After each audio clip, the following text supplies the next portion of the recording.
মঙ্গোলীয়রা বাগদাদের পতন ঘটিয়ে এগিয়ে যাচ্ছে। তিনটা মসজিদ একত্রে তাদের দখলে চলে আসবে। জেরুজালেম দখলে আসবে, মক্কায় দখলে আসবে, মদিনা দখলে আসবে। তিনটা মসজিদকে বাঁচানোর মতো ওই সময় আর কোনো শক্তিশালী শাসক ছিল না, মামলুক, মিশরের মামলুকরা ছাড়া। সালাহুদ্দিন আইয়ুবীর পরপরই 50-100 বছরের মাথায় মঙ্গোলীয়দের এই ঘটনাগুলো। তখন মামলুকদের বাদশা ছিল সাইফুদ্দিন কুতুজ, জাহিরুদ্দিন আল বেরবাস। তাদের সাথে যুদ্ধে সর্বপ্রথম মঙ্গোলীয়রা পরাজয় ঘটে। তাহলে একদিকে জেরুজালেম উদ্ধার হলো, মঙ্গোলীয়দের পরাজয় হলো। পরবর্তীতে মঙ্গোলীয়দের কি হলো? পরবর্তীতে মঙ্গোলীয়রা নিজেরাই ইসলাম গ্রহণ করে নিল। এই জন্য আজকে যত পাকিস্তান, ইন্ডিয়াতে খান দেখেন, মুসলমানেরা সব খান, এরা সব হচ্ছে মঙ্গোলীয়দের বংশধর। মঙ্গোলীয়রা পরবর্তীতে সব ইসলাম গ্রহণ করে নিয়েছিল। তার সবচেয়ে বড় কারণ ছিল মঙ্গোলীয়রা ছিল অশিক্ষিত, মূর্খ, অসভ্য। আর তারা মুসলমানদের যে সমস্ত নারী পুরুষদের ধরে নিয়ে যেত, এরা সবাই ছিল শিক্ষিত, উচ্চ মার্গের শিক্ষিত মুসলমান নারী এবং পুরুষরা। তাদের সাথে বিবাহ বন্ধনে আবদ্ধ হওয়ায় ধীরে ধীরে তাদের পরবর্তী জেনারেশন ইসলাম গ্রহণ করে ফেলে। আর ক্রুসেডাররা কি হলো? ক্রুসেডাররা ফিরে চলে গেল ইউরোপে এবং আজ অবধি তারা ক্রুসেড চালাচ্ছে, চলছেই ক্রুসেড। আচ্ছা, এই দুইটা সংকট কাটিয়ে উঠে মুসলমানদের কোনো অর্জন আছে? আছে। স্পেন মুসলমানেরা ফিরে পায়নি, কিন্তু স্পেনের পরিবর্তে আল্লাহ মুসলমানদেরকে এরপরেই, স্পেনের পরিবর্তে আল্লাহ মুসলমানদের এই দীর্ঘদিন যাবৎ মুসলমানেরা কুস্তুনতুনিয়া বিজয় করতে পারে না। কুস্তুনতুনিয়া বিজয়ের ইতিহাস পড়ে দেখেন, কত শত শত সাহাবি, আল্লাহর তাবি, সাহাবিদের তাবে এই কুস্তুনতুনিয়া যুদ্ধে শহীদ হয়েছে। যত চেষ্টা করেছে পারেনি। আবু আইয়ুব আল আনসারী রাদিয়াল্লাহু তাআলা আনহু এই কুস্তুনতুনিয়া বিজয় করতে এসে শহীদ হয়ে গেছে। এই কুস্তুনতুনিয়া বিজয়ের তৌফিক আল্লাহ দিলেন কখন? ক্রুসেডারদের হাতে মসজিদ আকসা হারানোর পরে, আবার মসজিদ আকসা ফিরে পাওয়ার পরে। মঙ্গোলীয়দের হাতে মুসলমানদেরকে চরম শাস্তি এবং আযাব দেওয়ানোর পরে, আবার মঙ্গোলীয়দের হাত থেকে সে আযাব এবং শাস্তি থেকে মুক্তি দেওয়ার পরে। আর স্পেনের গ্রানাডা এবং কর্ডোভার পতনের পরে মুসলমানেরা ইস্তাম্বুল বা আজকের তুরস্ক বিজয় করে, মুহাম্মদ আল ফাতেহ, এবং উসমানীয় খেলাফতের কায়েম হয়। এবং উসমানীয় খেলাফত আমলে মুসলমানদের শান শওকত, শক্তি, সামর্থ্য বহাল ছিল। আমি আগেই বলেছি মুসলমানদের রাজনৈতিক বিজয়ের চিহ্ন কি? মসজিদ আকসা আপনার হাতে আছে কিনা? উসমানীয়দের হাতে মসজিদ আকসা ছিল। তারা মসজিদে আকসায় কোনো ইহুদিকে জমি ক্রয়ের পর্যন্ত সুযোগ দেয়নি উসমানীয়রা। কেন? ইহুদিদের ব্রেন ছিল খুব শার্প। তারা আগে জমি ক্রয় করে সেখানে তাদের বসতি স্থাপন করতে চাচ্ছিল উসমানীয় খেলাফতের শেষ আমলে। আজ আমরা এই বিপদে কেন? আজ আমরা এই বিপদে আছি, তার সবচেয়ে মূল কারণ হচ্ছে ঔপনিবেশিক শাসন আমল, কলোনিয়াল সিস্টেম। পৃথিবীর প্রায় সব মুসলিম দেশই, দুই একটা বাদ দিয়ে, প্রায় সব মুসলিম দেশই ইস্তেমার, আরবিতে বলে ইস্তেমার, বাংলায় বলে উপনিবেশ, ইংরেজিতে বলে কলোনি। প্রায় সব মুসলিম দেশই ইউরোপের কোনো না কোনো দেশের কলোনি ছিল নিকট অতীতে। এটা হচ্ছে আমাদের উসমানীয় খেলাফতের পতনকাল থেকে নিয়ে আজ পর্যন্ত এই 150, 200, 300 বছরে, মানে আমরা যে জেনারেশন এখন অবস্থান করছি, এটা লাস্ট 200 বছর বা 250 বছর পৃথিবীর কোনো না কোনো মুসলিম দেশ, কোনো না কোনো ইউরোপিয়ান কান্ট্রির কলোনি ছিল। আমরাও 1947-এর আগ পর্যন্ত ব্রিটিশের কলোনি ছিলাম। তো 1947 তো ভাই এই কয়দিন আগের কথা। অনেকের দাদাও এখনো জীবিত আছে যারা 47 দেখেছে, এখনো জীবিত আছে। তো 47 তো কালকের কথা। তো 47-এর আগ পর্যন্ত আমরা ব্রিটিশদের গোলাম ছিলাম। এরকম সারা পৃথিবীর প্রায় সব মুসলিম দেশ কোনো না কোনো ইউরোপিয়ান কান্ট্রির গোলাম ছিল। এবং এর উপর আমার লম্বা বিস্তারিত আলোচনা আমি গতকাল করেছি। এই গোলামির নিজাম থেকে ওই ব্রিটিশরা যেমন পুরো ভারতকে 3 ভাগে ভাগ করে দিল, বাংলাদেশ, পাকিস্তান এবং ইন্ডিয়া, ঠিক ওই ব্রিটিশরা যখন তাদের আরবে কলোনি ছিল, তখন তারা আরব কেমনভাবে ভেঙে চূর্ণ বিচূর্ণ করে দিল। কাতার নামে পৃথিবীতে কোনো দেশই ছিল না, আরব আমিরাত নামে পৃথিবীতে কোনো দেশই ছিল না, জর্ডান নামে পৃথিবীতে কোনো দেশই ছিল না, ইসরায়েল নামে পৃথিবীতে কোনো দেশই ছিল না, লেবানন নামে পৃথিবীতে কোনো দেশই ছিল না। ঠিক তেমনি বাংলাদেশ বা পাকিস্তান নামে পৃথিবীতে কোনো দেশ ছিল না। এগুলো সব ওই যে ইস্তেমার, কলোনিয়াল সিস্টেম। ওরা যখন এই দেশগুলো ছেড়ে গেছে, তখন ডিভাইড অ্যান্ড রুল, ভাগ করে গেছে, নতুন দেশ তৈরি করে গেছে।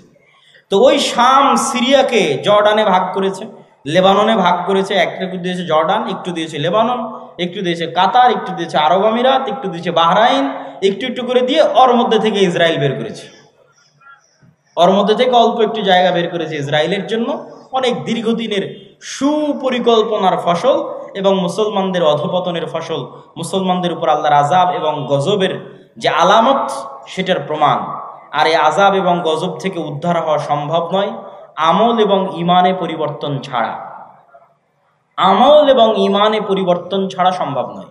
আমি আপনাকে চ্যালেঞ্জ দিয়ে বলতে পারি, যেই ইহুদিরা ইসরায়েলে আছে তারা তাদের ধর্ম পালনে, আপনারা আপনাদের ধর্ম পালনে যতটুকু অ্যাক্টিভ তার চেয়ে বেশি অ্যাক্টিভ। কথা মনে হয় আমার বুঝতে পারেননি। আপনাদের কতজনের মুখে দাঁড়িয়ে আছে, আর ইহুদি একটা পল্লী মহল্লায় গিয়ে দেখবেন ওদের কতজনের মুখে দাঁড়িয়ে আছে। ইহুদিরা সারা পৃথিবীর মানুষকে চায় যে তারা খারাপ থাকুক, কিন্তু তারা নিজেরা ভালো থাকবে। সারা পৃথিবীর মানুষ মদ খেলে, জুয়া খেললে তাদেরকে গোলাম বানানো সহজ, কিন্তু তাদের সন্তানেরা যদি জুয়া খেলে, মদ খায়, তাহলে তারা পৃথিবী শাসন করতে পারবে না। এই জন্য এটা তাদের এজেন্ডা যে তাদের সন্তানেরা মদ, জুয়া, ফ্রি ফায়ার, পাবজি খেলবে না, কিন্তু তারা পৃথিবীতে এমন সিস্টেম তৈরি করবে যে মুসলমানের সন্তান জন্ম হওয়ার পর থেকে মদ, জুয়া, আড্ডা, গাঞ্জা, ফ্রি ফায়ার, পাবজি নিয়ে পড়ে থাকবে। তাহলে এরা হবে কি, এদের অবস্থা হবে গরু ছাগলের মতো। কেননা যে নেশাখোর, যে জুয়াখোর, সে গরু ছাগল। তার পৃথিবীতে কেন, বাড়ি, দেশে কেন, এলাকায় কেন, বাড়িতে পর্যন্ত শাসন ক্ষমতা কায়েম করতে পারবে না। একটা জুয়াখোর, একটা মদখোর কি বাড়িতে শাসন চালাতে পারবে? তো যে জুয়াখোর, মদখোর বাড়িতে শাসন চালাতে পারবে না, ও কুশ্চিন কালো মসজিদে আকসা বিজয় করতে পারবে না। যে ফ্রি ফায়ার, পাবজিতে ব্যস্ত আছে, ও বাড়ি চালাতে পারবে না, তো মসজিদে আকসা কেমন বিজয় করবে? তো কিন্তু ইহুদিরা তাদের সন্তানকে জন্মের পর থেকে বলবে পড়ো পড়ো পড়ো পড়ো, জ্ঞান অর্জন করো, বড় হও, পৃথিবী শাসন করতে হবে, অস্ত্র বানাও, জ্ঞান বিজ্ঞান নিয়ে ব্যস্ত থাকো, আর গোটা আরব বিশ্বকে ব্যস্ত রাখো পর্যটন আর বিনোদনে, দুবাই আর কাতারকে ব্যস্ত রাখো ফুটবল বিশ্বকাপে, আর ফুটবল বিশ্বকাপ আয়োজন করা আর এগুলো খেলাধুলা নিয়ে পড়ে থাকা যদি খুবই ভালো হতো, তাহলে ইসরায়েলই আগে থাকতো। কথা বুঝতে পেরেছেন? ইসরায়েল কিসে সবার আগে? অস্ত্র বানাও, অস্ত্র কিনো, এটাতে সবার আগে, জ্ঞান বিজ্ঞানে সবার আগে। আর ওর পাশের যে মুসলিম দেশগুলো আছে, ওরা কিসে আগে? ওরা হচ্ছে পর্যটনের জন্য বানাও, বিনোদনের জন্য বানাও, টাকাও ঢেল, কিন্তু সব খরচ করছে পর্যটন বিনোদনে। এই জন্য আল্লাহর গজব আরো কন্টিনিউ হচ্ছে, আরো দীর্ঘস্থায়ী হচ্ছে।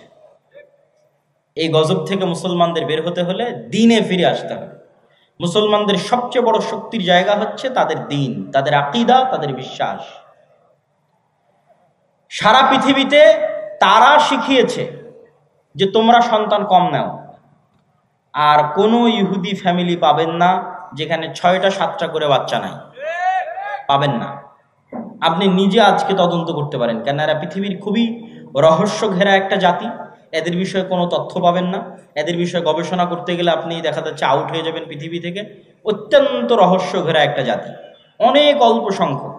কিন্তু যদি আপনার পক্ষে সম্ভব হয়, বিশেষ করে যে সমস্ত মুসলমান ভাইয়েরা ইউরোপে আছেন, তারা ইহুদি পল্লীগুলোতে গিয়ে দেখবেন তাদের কয়টা করে সন্তান, আর তাদেরই এনজিওগুলো আপনার মুসলিম এলাকায় গিয়ে বলতেছে তোমাদের সন্তান কমাও। এই জন্য তারা টার্গেট করে, ইচ্ছা করে ফিলিস্তিন, গাজায় শিশুদেরকে হত্যা করতেছে।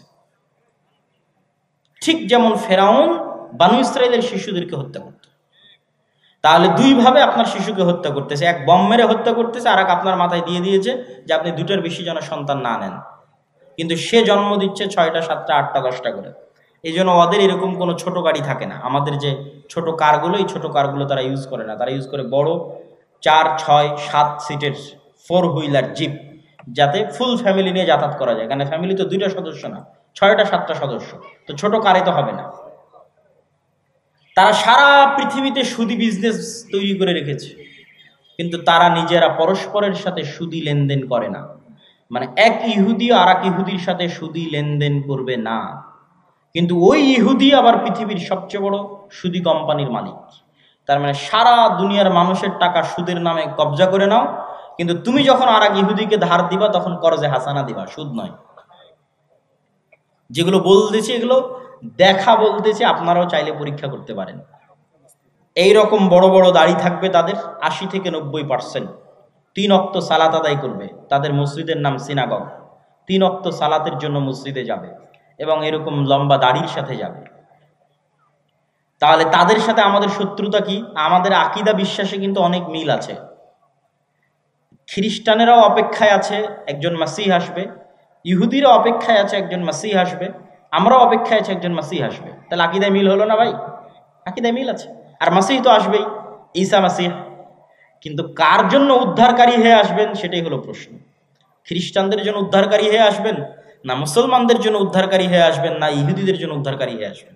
কোরআন এবং হাদিস বলছে মাসিহ আসবে দুইটা, একটা মাসিহ আদ-দাজ্জাল আর একটা ঈসা মাসিহ। মাসিহ আদ-দাজ্জাল হবে ইহুদিদের উদ্ধারকারী, আর ঈসা আলাইহিস সালাতু ওয়াস সালাম হবেন মুসলমানদের উদ্ধারকারী। সম্মানিত উপস্থিতি, এরকম আকীদা বিশ্বাসে আরো মিল আছে। তারাও এক, পৃথিবীতে এক আল্লাহর ইবাদত করে, মানে আল্লাহর একত্ববাদে বিশ্বাস করে সামান্যতম হলেও। তাদের মধ্যেও শিরক আছে, কিন্তু যেমন আমাদের ব্রেলভী ভাইয়েরা যেমন তাদের মধ্যে শিরক থাকলেও তারা এক আল্লাহ বিশ্বাস করে, এরকম এক আল্লাহ বিশ্বাস করে। দিনের মধ্যে একটা দিন হচ্ছে ইহুদি দিন। ইহুদিরা খ্রিস্টানদের মতো তৃত্ববাদে বিশ্বাস করে না। খ্রিস্টানরা কিন্তু তিনটে দিনে বিশ্বাস করে, তিনটে রব বা খোদায় বিশ্বাস করে, তারা একটাই বিশ্বাস করে। মুসলমানেরাও একটাই বিশ্বাস করে। তাহলে শত্রুতা কোথায়? শত্রুতা আমাদের পক্ষ থেকে নয়। মুসলমানেরা কোনোদিনই জাতিগতভাবে ইহুদিদের সাথে শত্রুতা করেনি। ওমর রাদিয়াল্লাহু তাআলা আনহুকে খ্রিস্টান পাদ্রীরা জোর করে লিখিয়েছে চুক্তির মধ্যে, যে আপনি লেখেন চুক্তিতে যে জেরুজালেমে আপনি কোনো ইহুদিকে বসবাস করতে দিবেন না। ওমর রাদিয়াল্লাহু তাআলা নিজে থেকে বলেইনি কখনো। ওমর রাদিয়াল্লাহু তাআলা বরং তাদের সাথে এটা বলে রেখেছে যে তোমরা যত কড়া করে বলতেছো, এত কড়া করে তো করা ঠিক হবে না। তারা চাচ্ছিল, পাদ্রীরা চাচ্ছিল যে কোনো ইহুদি যেন আসতেই না পারে, এবং তারা আসতে দিত না। ঈসা আলাইহিস সালাতু ওয়াস সালামের মৃত্যুর পর থেকে নিয়ে ওমর রাদিয়াল্লাহু তাআলা আনহুর মসজিদ আকসা বিজয়ের আগ পর্যন্ত খ্রিস্টানরা কোনো ইহুদিকে জেরুজালেমে প্রবেশ করতে দিত না। তো ওমর রাদিয়াল্লাহু তাআলা বলছে, এত বড় অমানবিক আইন আমি কিভাবে বাস্তবায়ন করতে পারি? তখন খ্রিস্টানরা বললো, ঠিক আছে, আপনি যদি এত বড় আইনকে অমানবিক বলেন, তাহলে এতটুকু অন্তত আমাদের কনফার্মেশন দেন যে আপনি এই জেরুজালেমে ইহুদিদের স্থায়ী বসবাস করতে দিবেন না। আসুক, আসা মসজিদ আকসা দেখে ঘুরে চলে যাও, তাদের পবিত্র জায়গা যেগুলো আছে সেগুলো দেখে ফেরত চলে যাও। ওমর রাদিয়াল্লাহু বললেন, ঠিক আছে। ইহুদিদের সাথে জাতিগত বিদ্বেষ কখনই মুসলমানরা করে। ইহুদি লেখকরা লিখে গেছে যে তাদের যে পুরো জাতির হিস্ট্রি, এই হিস্ট্রির মধ্যে তাদের সবচেয়ে স্বর্ণযুগ ছিল স্পেন। স্পেনে যখন মুসলমানদের শাসন ছিল, তখন সারা পৃথিবীর নির্যাতিত অত্যাচারিত ইহুদিরা স্পেনে এসে আশ্রয় নিয়েছিল, আর মুসলিম বাদশাহ শাসকরা তাদের আশ্রয় দিয়েছিল, মানবিক কারণে আশ্রয় দিয়েছিল। কেন? সারা পৃথিবীতে খ্রিস্টানরা তাদের উপর অত্যাচার করতো, জুলুম করত, আর এটা তাদের উপর আল্লাহ গাজাব এবং গজব হিসেবে কোরআনে লিখে রেখেছেন, যে এটা তাদের জন্য আযাব এবং গজব, যে তাদের কোনো দেশ হবে না, আলাদা স্বাধীন কোনো দেশ তাদের জন্য হবে না। তো এই জন্য জাতিগত বিদ্বেষ আপনি মুসলমানদের থেকে পাবেনই না। তাহলে সমস্যা তাদের পক্ষ থেকে, তাদের অন্তরে এটা চরম আকারে সুপারিয়রিটি। পৃথিবীর সবচেয়ে ভয়ঙ্কর দুইটা জাতি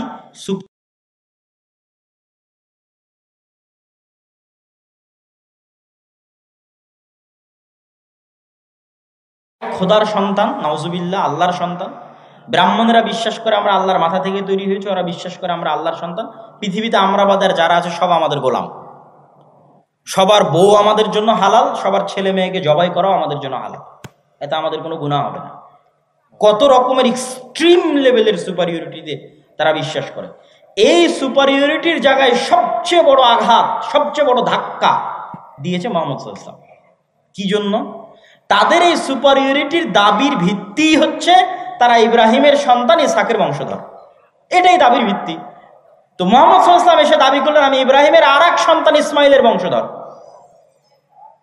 এই জায়গায় হলো বংশগত দিক থেকে সবচেয়ে বড় অ্যাটাক, যে আমরা যেই রক্তের হওয়ার কারণে ফাখর করি, অহংকার করি, গর্ব করি, আল্লাহ শেষ নবী আমাদের বাইরে ওই রক্তের মধ্যে ইব্রাহিমের আর এক সন্তান ইসমাইলের মধ্যে দিয়ে দিলেন, ইসমাইল আলাইহিস সালাতু ওয়াস সালামের মধ্যে।